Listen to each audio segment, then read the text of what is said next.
Hey folks, how you all doing? First week of the new year, so happy new year to everyone. Before we get started, I thought I would do an albums ranking today. This one is the studio albums by Sturgill Simpson. He's an artist that doesn't really get mentioned a lot in the VC. Doesn't seem to be much love for him.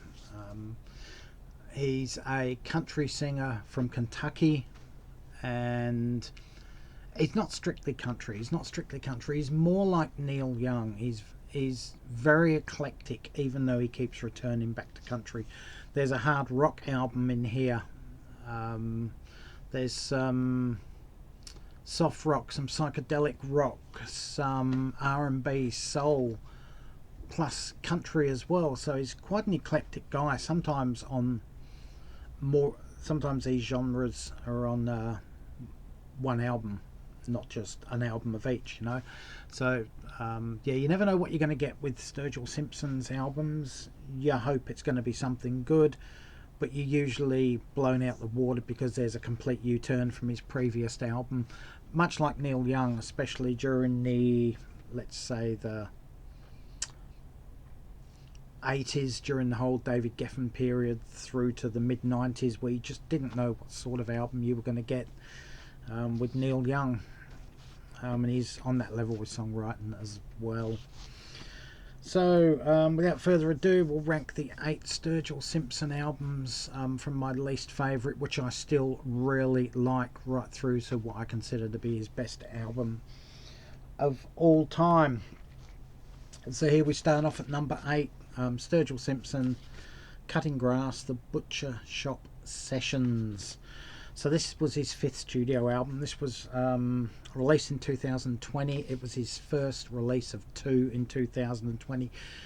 He was recovering from COVID, or just recovered from COVID, and he went into the studio and recorded this. This is a covers album. It's a covers album of his own material from his previous 4 albums. Only this one, it's all done in the bluegrass style. So his rock stuff, his hard rock stuff, his soul stuff, his country stuff has now been simplified into a simple 3-minute songs, all in bluegrass style, all with fiddles, all with banjos, everything you would expect from bluegrass music. There's nothing wrong with this album. If I was to say there was something wrong with it, it would be that it's too long. It's about an hour long. It is a double album, as you can see in there, and it's just too long. That's the only problem with it. It's just too long to listen to with one style of music for a period of an hour. But it's still a pretty good album of covers from his back catalogue. It comes in at 7 out of 10. Number 7 on my list, we go to Cutting Grass Volume 2, the Cowboy Arms Sessions. The reason for the Butcher Shop Session title and Cowboy's Arms is that the Butcher Shop was a recording studio where he recorded that album. This was a recording studio where he recorded this album. It's his 6th studio album. It's the 2nd album from 2020 that he released. Again, it's a covers album, and a covers album of tracks from his previous or first 4 albums. His bluegrass, his country folk. It's not strictly bluegrass, or his folk ballady type versions of his songs and country versions. It's really interesting when you listen to the original versions and then you listen to these ones. It's incredible to see how he reinvents these songs, and they have a totally different feel about them. But yeah, a really solid album. This one comes in at 8 out of 10. The reason this one comes in at a full mark higher than Volume 1 is that it's a single album. It's about 35 minutes long. That's all you need for a bluegrass covers album of your own material, in my opinion. At number 6 on my list, we go to Sound and Fury. This was released in 2019. It was his 4th studio album. It was nominated for Best Rock Album at the Grammy Awards. There's no country on here. It's rock, it's hard rock, it's psychedelic rock, it's blues and funk, and it's all rolled into one package. Now, this is what I'm talking about, the whole Neil Young thing. You know, he goes from a country album previous to this to something that's hard rock, guitar driven, and psychedelia. It's like, it just blows your mind when you hear his albums for the first time. You know they're going to be good, you just don't know what's going to be the vibe or sound of the album till you listen to it. And that's really what I like about Sturgill Simpson. Very much like Neil Young, you know it's going to be quality, you just don't know what you're going to get, but it's still strictly Sturgill Simpson at the same time. The music from this album was used as part of a soundtrack to a Netflix anime dystopian film called Sound and Fury. So it has a connection with a Netflix movie. I haven't seen the Netflix movie, I'm not into the anime stuff, so you know it doesn't really bother me. I'll probably watch it at some time, but anyway. But yeah, another great album from Sturgill, proving you don't need to be pigeonholed into a certain style or genre. Apparently the music he was listening to just before recording this album, writing this album, was Black Sabbath and the Cars. So yeah, it's got the what do you call it, the catchiness of the Cars music in here, but it's also got the heaviness and dirtiness and grunginess of Black Sabbath. Very, very good album. In fact, I do love this album, and it comes in at 9 out of 10. Number 5 on my list, we go to this one, A Sailor's Guide to Earth. This was released in 2016. It's his third studio album. It actually won Best Country Album at the Grammy Awards and was also nominated for Record of the Year or Album of the Year at the same Grammy Awards 2016 or 17. I can't remember which year it was in. There's a brass section on this album, so it's got an R&B soul feel to it. Again, just like Neil Young when he went to his soul period with the Are You Passionate album. There's still the usual suspects on here. You know, there's a bit of country, a bit of outlaw country, a bit of country rock, alt country, all of which work really well with that R&B soul style. It's an incredibly complex album, actually, with all the goings on, but at the same time it's so easy to digest. But if you really dig into it, it's a really complex album. Just a great album. For a sounds like, I would say Ben Harper would fit as a sounds like for this album. And also, as I mentioned, the Are You Passionate type album of Neil Young and Crazy Horse. 9 out of 10, this album for me. Number 4 on my list of Sturgill Simpson albums, we go to this one, his 8th studio album. This is his most recent. It was released several months ago, back in 2024. Passage du Desire. It's actually released under the moniker Johnny Blue Skies as opposed to Sturgill Simpson. The album's just another musical U-turn in his sound. You know, had previous to this, he had those 2 covers albums in bluegrass style. This one's full of country, it's blues, it's soulful, it's southern rock, it's soft rock. Probably his most accessible, commercially radio friendly album of his career, probably due to its crossover sound, if that's a way to describe it, I guess. If I wanted to put a sounds like to this album, I would say Graham Parsons or the Allman Brothers,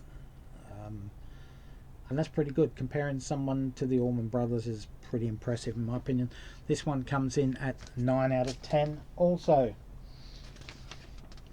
At number 3 on my list, these top 3 actually probably could have gone in any order on any given day, without a shadow of a doubt. But anyway, at number 3 on my list, we go to, just trying to get rid of that flare on there, Sturgill Simpson, Metamodern Sounds in Country Music. This was released in 2014, was his 2nd studio album. After the grandeur of his debut album, Sturgill could have just gone in and repeated the same formula of strictly country songs, but decided to progress into this other country-esque style. This one's full of outlaw country, honky-tonk, and what the experts term as progressive country, whatever the hell that means. But it's certainly progressive. You can hear little tiny hints of, I guess, progressive rock in certain little bits here and there through the album. So yeah, progressive country is probably mixed up with that. Again, another incredible album, brilliant storytelling from Sturgill Simpson. That's one thing he's really, really good at. I have no sound alikes for this album. To me, he's just defining his own sound within the country genre. So 9 out of 10 for me. Oh, this album does contain my favourite song of his of all time, In Turtles All the Way Down. Sounds like a weird title. Go and listen to it. Turtles All the Way Down, Sturgill Simpson. At number 2 on my list, I have The Ballad of Dude and Juanita. This was his 7th studio album. This was released in 2021. Concept album, which is based on a love affair between Dude and Juanita during the Civil War. The album's theme could either be redemption or revenge. It depends how you listen to it at the time. I see both things in that, so I get the redemption thing and the whole revenge thing. It just depends how you interpret it while you're listening to it. This is a straightforward album.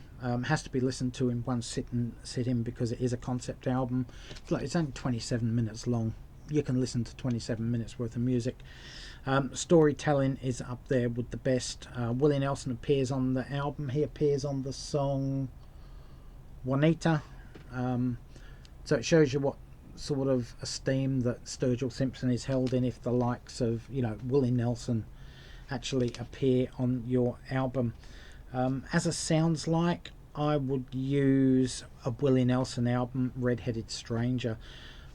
So if you love this album but have never heard his 1973-74 album by Willie Nelson, Red-Headed Stranger, go and listen to it because you'll love that if you love this.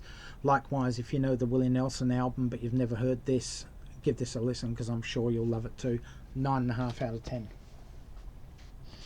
Which means my favourite Sturgill Simpson album of all time. There you go. High Top Mountain. This is his debut from 2013. Title comes from the cemetery where his relatives are buried in eastern Kentucky. The cover works like a stained glass window to me. I don't know if that's the intent, but that's how it works. So it gives that whole religious vibe to the cemetery and the stained glass windows, etc., etc. This album is full of rich vintage country sounds. There's heartbreaking ballads, there's juke joint ramblers on here. An absolute masterclass of not only a country album but also a debut album that stands up to any debut album ever released anywhere, anytime, in my opinion. If you want what it sounds like for this album, think of Waylon Jennings. I can hear Waylon Jennings through this album, but it's still strictly Sturgill Simpson. Just a great album. If I have a let's pick a song for you to go and listen to. Hero, you could probably listen to that one. Or Life Ain't Fair and The World Is Mean, that's another one. Go Google both them songs or YouTube them. Listen to it, you'll get the vibe of this album. Fantastic debut album, one of the greatest debut albums of all time. Sturgill Simpson's best album in my opinion. And that one comes in at 9.5 out of 10 also. So there you have it, guys. Just a quick run through of the 8 studio albums by incredible country singer Sturgill Simpson. Though he's not strictly country, as I said, he's gone to a lot of other genres. So go and listen to the albums